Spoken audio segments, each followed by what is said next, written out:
مگر میں نے سنا ہے کہ وہاں تالا لگا دیا گیا ہے. جی بالکل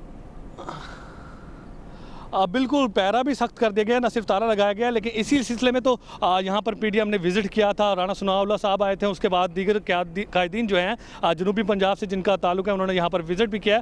ان کا یہ موقف ہے کہ ہر صورت اسی جگہ پر جلسہ کریں گے, لیکن آپ کا خیال یہ ہے نہیں دے رہی.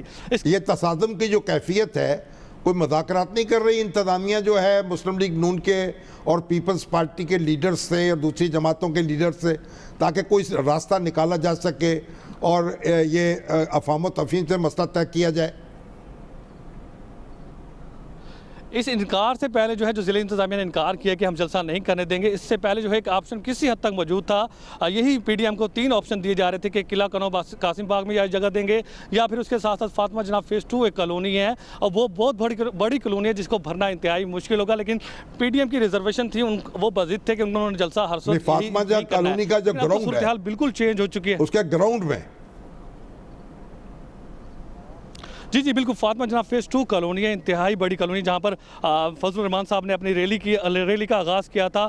وہاں پر کافی تعداد میں لوگ آئے تھے, لیکن وہ اس کا ایک حصہ بھی نہیں بھر سکے تھے. ابھی بھی ان کو ریزرویشن جو ہے پی ڈی ایم کو یہی ہے کہ جتنی مرضی جماعتیں جو ہیں زور لگا لیں, لیکن اس جگہ کو کسی بھی صورت میں نہیں بھر سکتے.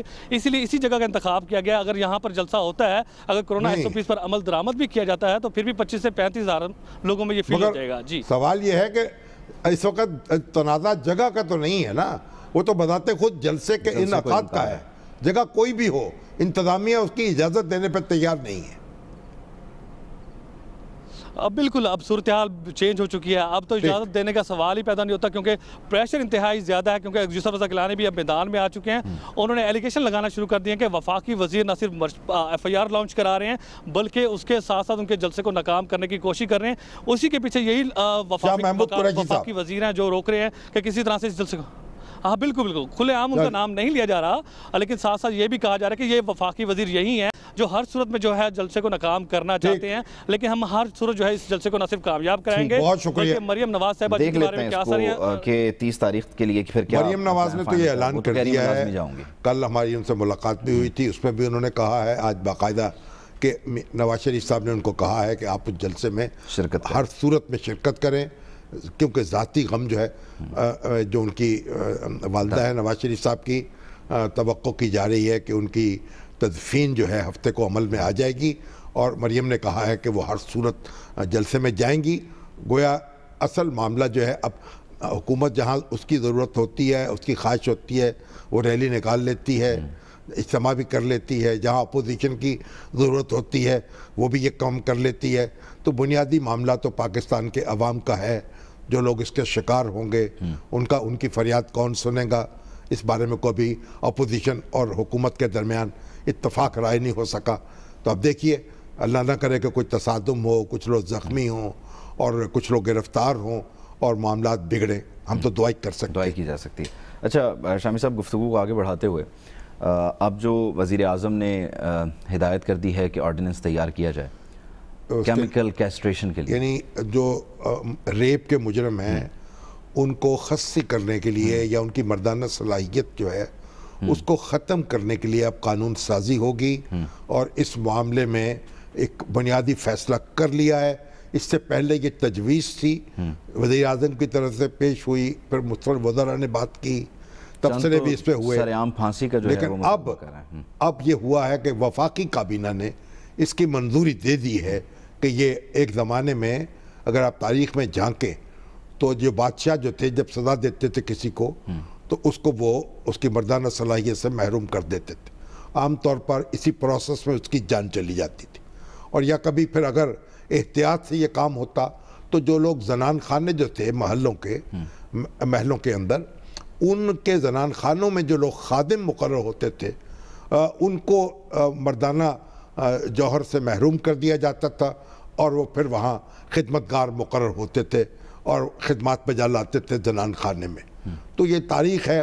ابھی بھی یہ امریکہ کے اندر بھی بعض ریاستوں میں اس کی اجازت ہے, یورپ کی بعض ریاستوں میں بھی اس کی اجازت ہے, اور کئی بتایا جاتا ہے کہ یعنی کئی اگر آپ اعداد و شمار کٹھے کریں تو کئی 100 ایسے افراد ہیں جن کو گزشتہ 10 سال 20 سال میں یہ سزا دی گئی ہے، لیکن اس کے کیا نتائج نکلے ہیں اس پہ بھی بحث جاری ہے، کیونکہ کہتے ہیں کہ ان کو مردانہ صلاحیت سے مکمل طور پر آپ شاید محروم نہیں کر سکتے، کسی کو عارضی طور پر محروم کرتے ہیں، کچھ میں صلاحیت دوبارہ پیدا ہو جاتی ہے۔ پھر یہ بھی ہوا کہ یا تو آپ سرجیکل انٹرونشن کریں، اور اگر سرجیکل نہیں کرتے کیمیکل کرتے ہیں تو اس میں پھر بعض اوقات ادویات اور انجیکشن جو ہیں وہ مستقل دینے پڑتے ہیں یا ایک لمبے عرصے تک دینے پڑتے ہیں، اور اس کی بڑی بھاری قیمت ہوتی ہے، یعنی کوئی آسان کام نہیں ہے، پھر ان کو چیک کرنا پڑتا ہے۔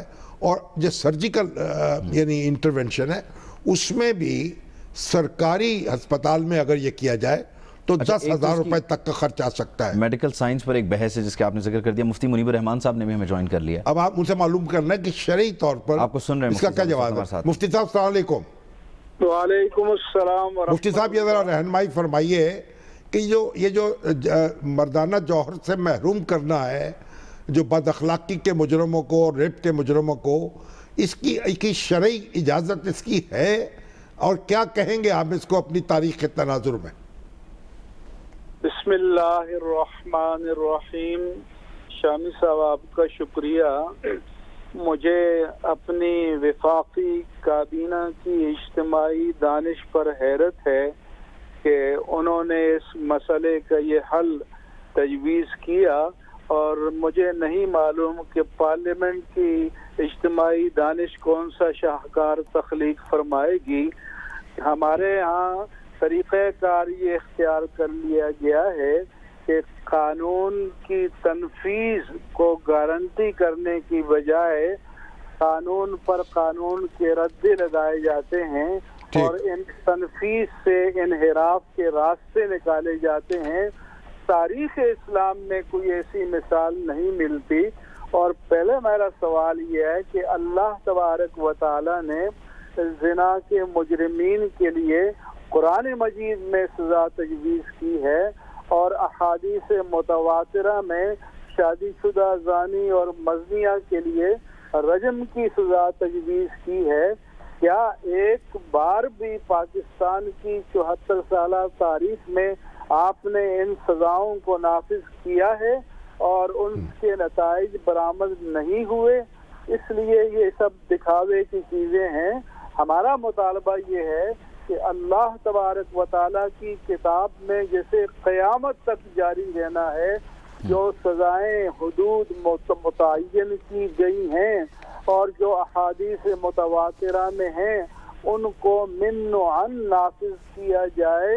اور مجھے اللہ کی ذات پر یقین ہے، اور میں اگر حلف شرعی کے ساتھ کہوں تو انشاءاللہ تعالی یہ معاشرہ جرائم سے مفتی صاحب یہ جو سزا ہے رسول اللہ صلی اللہ علیہ وسلم کے دور میں، خلفائے راشدین کے دور میں، اور بعد میں جو مسلمان حکومتوں کا دور رہا ہے، اس میں کوئی کہیں سزا یہ دی نہیں گئی؟ کبھی نہیں سزا کے طور پر۔ البتہ آپ نے جو تمہیدی گفتگو کر رہے تھے کہ گھروں کے ملازمین کے لیے جو لوگوں کو امپورٹنٹ کرتے تھے، یہ سلاطین کا طریقہ تھا، یہ عمراء کا طریقہ تھا، یہ دین کا طریقہ اور اسلام کا طریقہ کبھی نہیں رہا۔ اور اگر ریپ کیا جا رہا ہے، زنا بالجبر کیا جا رہا ہے، تو قرآن مجید میں تو تاریخ انسانیت کی شدید ترین سزا ہے کہ انما جزاء الذین یحاربون اللہ ورسولہ ویسعون فی الارض فسادا، کہ ان لوگوں کی سزا کہ جو اللہ اور اس کے رسول سے جنگ کرتے ہیں اور زمین میں فساد برپا کرتے ہیں، یہ ہے کہ ان یقتلوا، انہیں چن چن کر قتل کیا جائے، اور یصلبوا، یا سولی پر چڑھایا جائے، اور تقطع ایدیہم وارجلہم من خلاف، یا جانب سمت مخالف سے ان کے ہاتھ اور پاؤں کاٹے جائیں، اور ینفوا من الارض، یا زمین سے جلاوطن کر دیا جائے۔ آج کل جلاوطن کرنے کا تو تصور موجودہ ممالک کی حدود اور قوانین میں نہیں ہے، لیکن ان کو جیل میں ڈال دیا جائے تاکہ معاشرہ ان کے شر سے پاک ہو۔ اگر صرف زنا ہے تو شادی شدہ نہیں ہے تو 100 کوڑے ہیں، شادی شدہ ہیں تو رجم ہے. لیکن اگر ٹیرر بھی ہے، تخویف بھی ہے، ڈکیتی بھی شامل ہے، اور اسی طرح سے بعض صورتوں میں قتل بھی شامل ہے، ریپ بھی، تو ان کی یہ سزا قرآن نے تجویز کی ہے. ایک دن کے لیے نافذ کر کے دکھا دیں، میں آپ کو یقین دلاتا ہوں کہ یہ معاشرہ ان جرائم سے پاک ہوگا اور اللہ کی مخلوق اور انسانیت کو سکون ملے گی. ہمارے ہاں شامی صاحب یہ فیشن بن گیا ہے، فلاں واقعہ ہو گیا تو ایک بیگم صاحبہ نے بل پیش کر دیا، فلاں واقع ہو گیا تو بیگم صاحبہ نے دوسرے نام سے کر دیا، فلاں واقع ہو گئے تو تیسرے نام سے کر دیا. ان سب ڈراموں کو چھوڑو اور اللہ کے قانون کو اور حدود کو اور قصاص کو نافذ کرو، دیانتداری سے نافذ کرو، کراس دا بورڈ نافذ کرو اور بلا امتیاز نافذ کرو. انسانیت کو امان مل جائے گی.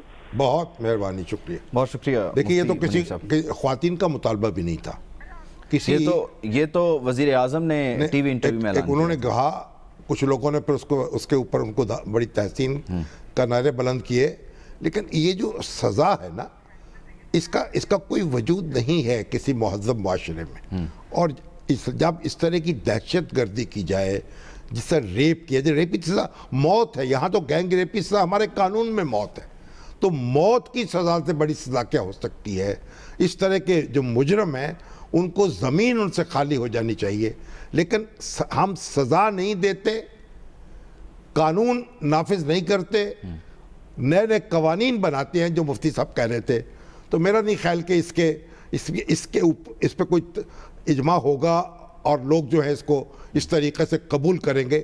یہ ایک تجاوز ہے جس کا ہماری تاریخ میں اور ہماری روایات میں اور ہمارے احکامات میں اور ہماری فقہ میں اور ہماری سنت میں اور سنت رسول اللہ صلی اللہ علیہ وسلم میں اور قرآن پاک میں جس کی کوئی مثال نہیں ملتی. اچھا، پھر ساتھ ساتھ ایک آرڈیننس کا جو سہارا ہے، ایک ذریعہ ہے، اس کو ہی استعمال کیا گیا. حالانکہ وہ تو آرڈیننس تو آپ کوئی بھی نافذ کر سکتے ہیں نا. اب وہ عدالت میں چیلنج ہو جائے گا، کیونکہ اس کو آپ 2 طرح سے چیلنج کر سکتے. ایک تو یہ ہے کہ آپ اس کو وفاقی شرعی عدالت میں چیلنج کر دیں. دوسرا یہ ہے کہ اس کو آپ عدالت میں چیلنج کر دیں، ہائی کورٹ میں چیلنج کر دیں، سپریم کورٹ میں چیلنج کر دیں. تو اگر آپ اسلام کے حوالے سے اس کو چیلنج کریں گے تو وفاقی شرعی عدالت جو ہے اس کی تنسیخ کر سکے گی. اصل بات تو یہ ہے کہ مقدمہ تیز رفتاری سے چلے، مجرم جو ہیں ان کو سزائیں ملے، ان کے سر قلم ہوں، وہ جیلوں میں ڈالے جائیں. اگر یہ آپ سزا کوئی بھی دے دیں، کوئی مقرر کر دیں، اگر آپ نے مقدمہ نہیں چلانا، تفتیش نہیں کرنی، تیز رفتاری سے عدالتوں نے کام نہیں کرنے، تو پھر کوئی نتیجہ بھی نہیں نکلے گا. ٹھیک ہے، لیکن کیا ہی بہتر ہوتا ہے کہ اگر اس میں اپوزیشن کو ساتھ ملا لیا جاتا؟ نہیں، اپوزیشن گورنمنٹ کسی یہ تو ایک قومی سطح پر اس کے لیے ڈیبیٹ چاہیے. اپوزیشن ہو یا اور حکومت، اگر وہ مل بھی جائے تب بھی کوئی ایسا عجوبہ نہیں تیار کر سکتے جو ہمارے افکار و خیالات سے لگا نہ کھاتا. ٹھیک. اچھا شامی صاحب، ایک بریک شامل کرتے ہیں یہاں پہ اور اس گفتگو کو آگے بڑھائیں گے. بریک کے بعد واپس آئیں گے.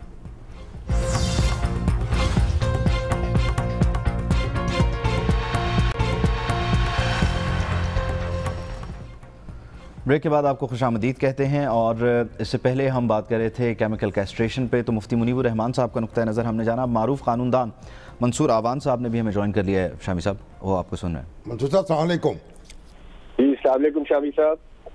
جناب ذرا یہ بتائیے کہ یہ جو وفاقی کابینہ نے فیصلہ کیا ہے کہ یہ جو ریپ کے مجرم ہیں ان کی کیسٹریشن کی جائے گی، تو کیا یہ جو آپ کے خیال میں یہ کوئی پسندیدہ عمل ہے یا اس کے نتیجے میں کوئی ہم بہت بہتر معاشرہ قائم کرنے میں کامیاب ہو جائیں گے اور مجرموں کی اچھی طرح سرکوبی ہو جائے گی؟ شامی صاحب، اس کے میرٹس کے اوپر رسپونڈ کرنے سے پہلے زیادہ پسندیدہ بات تو یہ تھی کہ یہ جو پروپوزڈ آرڈیننسز ہے اس کے بجائے یہ پروپوزڈ بل ہوتے اور یہ پارلیمنٹ میں ڈیبیٹ ہوتا، ٹھیک، دونوں ہاؤسز میں جاتا اور اس کے اوپر لوگوں کے جو الیکٹڈ ریپرزینٹیٹیوز ہیں ان کی اوپینین بھی آتی. دیٹ سیڈ، ایک یہ اچھی بات یہ ہے کم از کم کہ یہ آرڈیننس انہوں نے ریلیز کیے ہیں اور جس کے اوپر اب ایٹ لیسٹ پبلک میں ڈیبیٹ ہو رہی ہے. شامی صاحب، اس سے پہلے بھی جو ریپ کی سزا ہے وہ سزائے موت یا عمر قید کی ہے.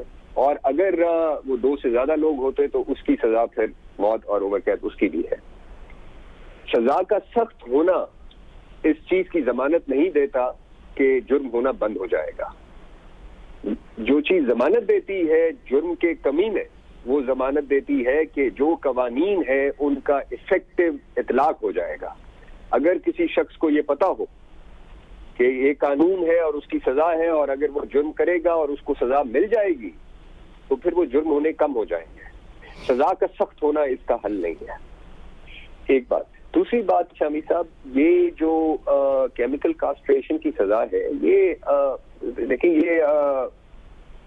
یہ دنیا میں جن ممالک میں ہوئی بھی ہے، جن ممالک میں اس کے اوپر تجربہ کیا بھی ہے، وہاں پہ بھی بہت کرٹیسزم آئی اس کے اوپر، اور بہت سے ممالک نے پھر اس کو پھر اس طرح سے نہیں امپوز کیا. ہمیں یہ دیکھنا ہے کہ آپ دیکھیں کیمیکل کاسٹریشن کے جو کانسیکوینسز ہوں گے اور اس کے جو نتائج ہوں گے، یا جو شخص ہوگا جو اس پروسیس سے گزر کر اگر وہ باہر آتا ہے، اور تو وہ کیسا انسان ہوگا. وہ انسان کیا جرم جو ہے وہ اگر ذہنی طور پر جرم کی طرف مائل ہے تو کیا یہ ایک جرم ہے جو وہ کرے گا؟ اس کے علاوہ بھی یعنی وہ ایک بارود کا گولہ ہوگا چلتا پھرتا، جو کوئی کچھ نہ فتنہ فساد پھیلا سکتا ہے، زیادہ پھیلا سکتا ہے. وہ ایک فرسٹریٹڈ آدمی ہوگا، وہ ایک سائیکولوجیکلی بہت ایک ڈسٹربڈ آدمی ہوگا، جس سے آپ خیر کی توقع پھر نہیں کر سکیں گے. تو یہ جو نی جرک ری ایکشن ہے یا ریسپانس ہے اس پرابلم کا، اس ایشو کا، اس سیریس ایشو کا، یہ اس چیز سے کوئی ڈینائی نہیں کر رہا کہ یہ بہت بڑا مسئلہ ہے.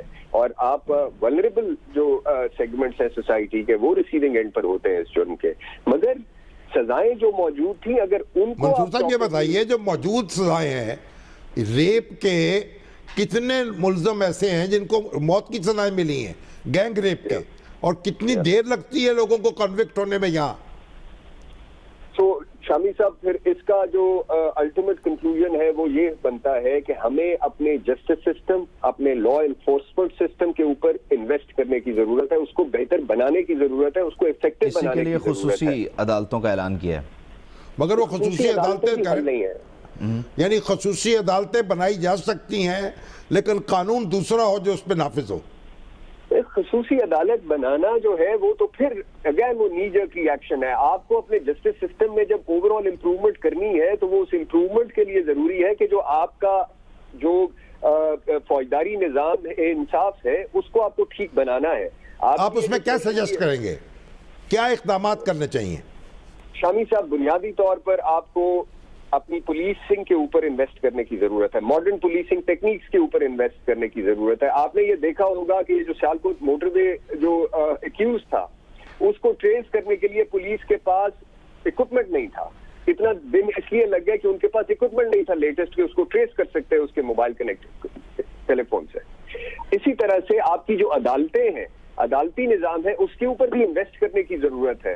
آپ کو جو ماڈرن ٹولز ہیں، جو ایویڈنس لانے کے ہیں، وہ اس سب کے اوپر آپ کو انویسٹ کرنے کی ضرورت ہے، پیسہ لگانے کی ضرورت ہے. آپ کو ریاست کی جو بنیادی ذمہ داری ہے لوگوں کو انصاف مہیا کرنے کی، اس کے اوپر اوور آل فوکس لانے کی ضرورت ہوگی. سو یہ ساری چیزیں میں اس چیز سے بالکل متفق ہوں کہ آپ کو جو انہوں نے ریپ کی ڈیفینیشن مثال کے طور پہ ایکسپینڈ کیا ہے وہ بالکل اچھا عمل ہے، وہ اچھا کیا ہے.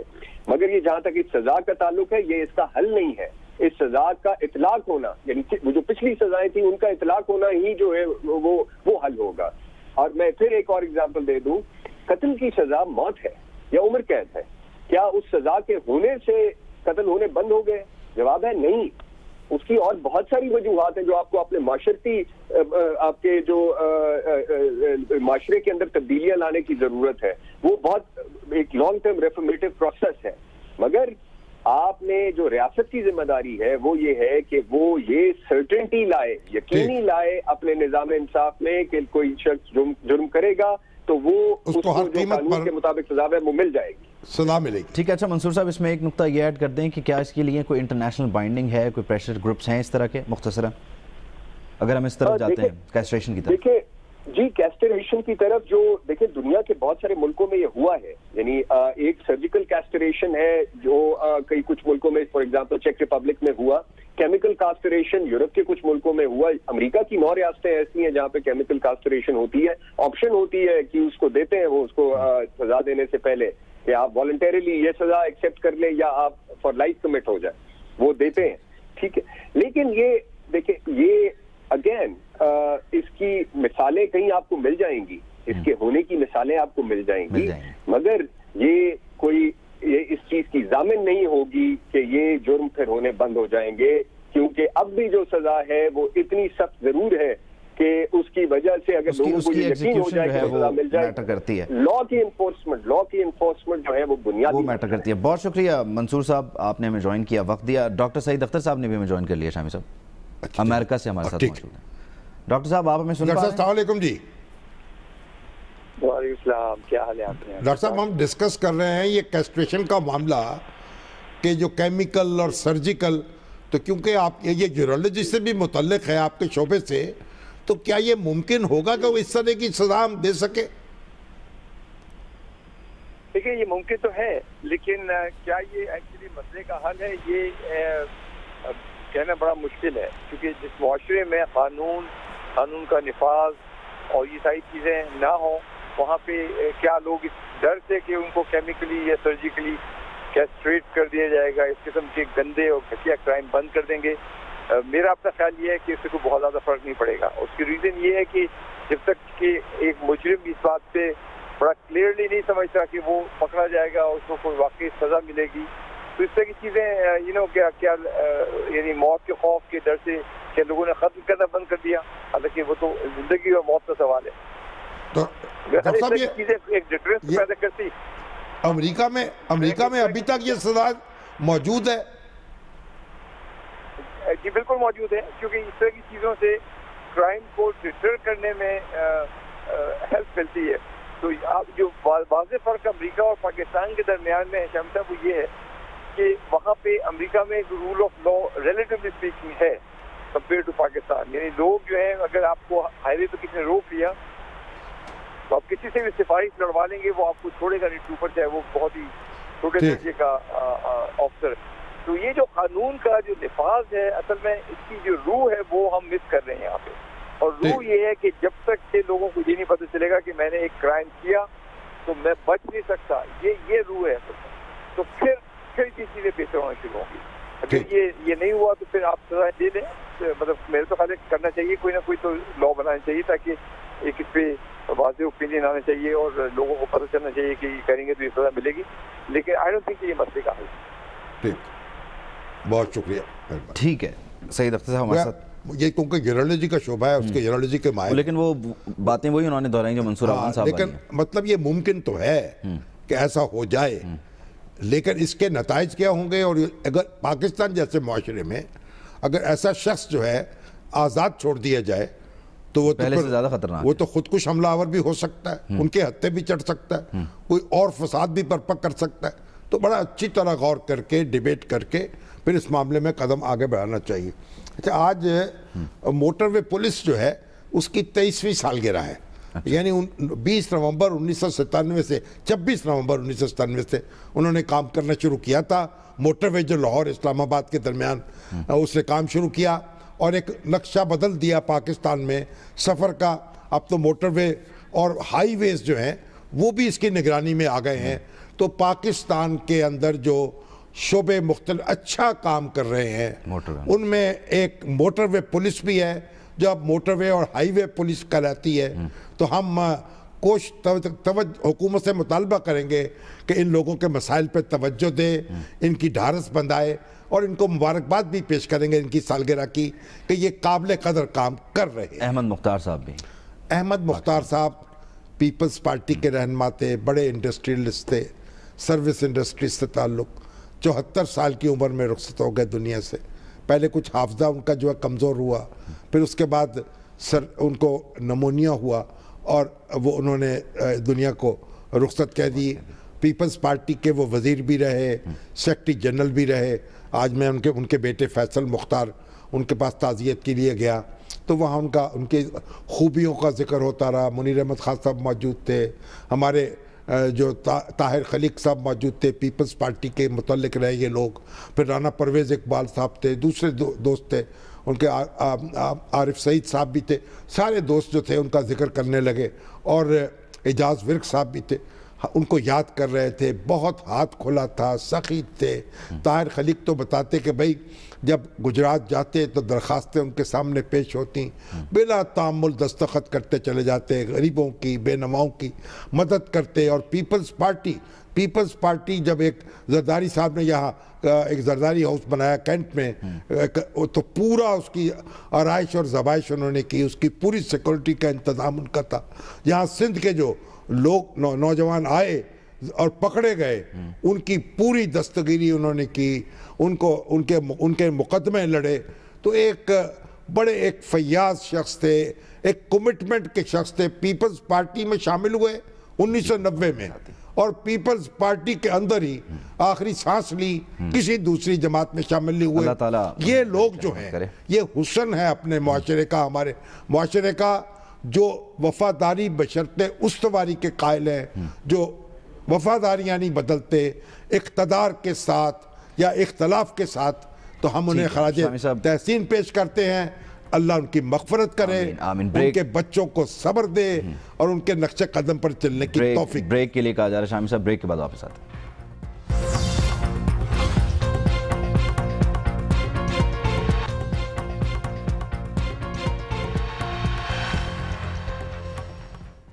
آج کے پروگرام سے اتنا ہی, اجازت دیجیے, اللہ حافظ.